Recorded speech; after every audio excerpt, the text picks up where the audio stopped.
মানে এরকম দলীয় কোনো স্বার্থ উদ্ধারের জন্য অথবা একটা গোষ্ঠী স্বার্থ উদ্ধারের জন্য তাদেরকে এইভাবে আদেশ দেওয়া হলো যে তুমি জনবিরোধী ভূমিকাটা এইরকম হয় যে মানুষের প্রাণ সংহার করে ফেলবা। আমরা তো আগে আচ্ছা ঠিক আছে কাউকে অ্যারেস্ট করে নিয়ে একটা তাকে মামলা দিয়ে ভেতরে রেখে দিয়েছি এই সেই এগুলো করা হয়েছে, কিন্তু একেবারে তুমি তাকে একবারে গুলি করে মেরে ফেলবা for this reason, it is too much. আসলে এটা টু মাচ, মানে এটার কোনো জবাবই নেই আমার কাছে, আপনাদের কাছেও নাই। এবং যেই পর্যায়টায় আমরা চলে গেছি এখান থেকে উত্তরণটা আমার সবচেয়ে বড় চ্যালেঞ্জ। আপনি বললেন যে কর্মের স্পৃহা নাই, ওই যে তার সহকর্মী মারা গেছে, মব জাস্টিস শুধু তাদের উপরে হয়েছে, এর জন্য ন্যাচারালি তাদের মধ্যে একটা বিপুল, এটাকে আমি কি বলবো, যে অত্যন্ত কষ্টকর একটা অভিজ্ঞতার মধ্যে দিয়ে সাইকোলজিক্যালি তাদের মধ্যে একটা ঝড় বয়ে গেছে। নট অনলি পুলিশ, সমাজের লোকের মধ্যেও তো আমরা যে জিনিস দেখেছি আমরা এটা দেখে অভ্যস্ত নই তো ভাই।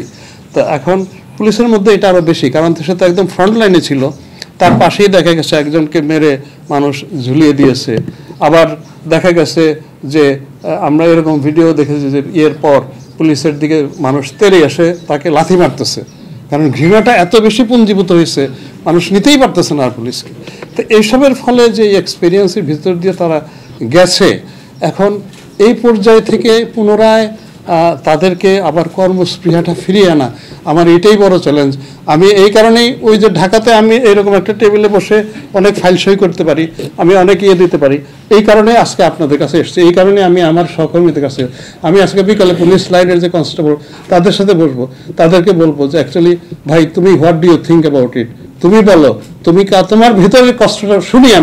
আমি ইন্সপেক্টর জেনারেল, এটা আমার দায়িত্ব টু লিসেন টু ইউ। আমি হয়তো সব সমাধান করে দিতে পারবো না, I want to exchange views with them.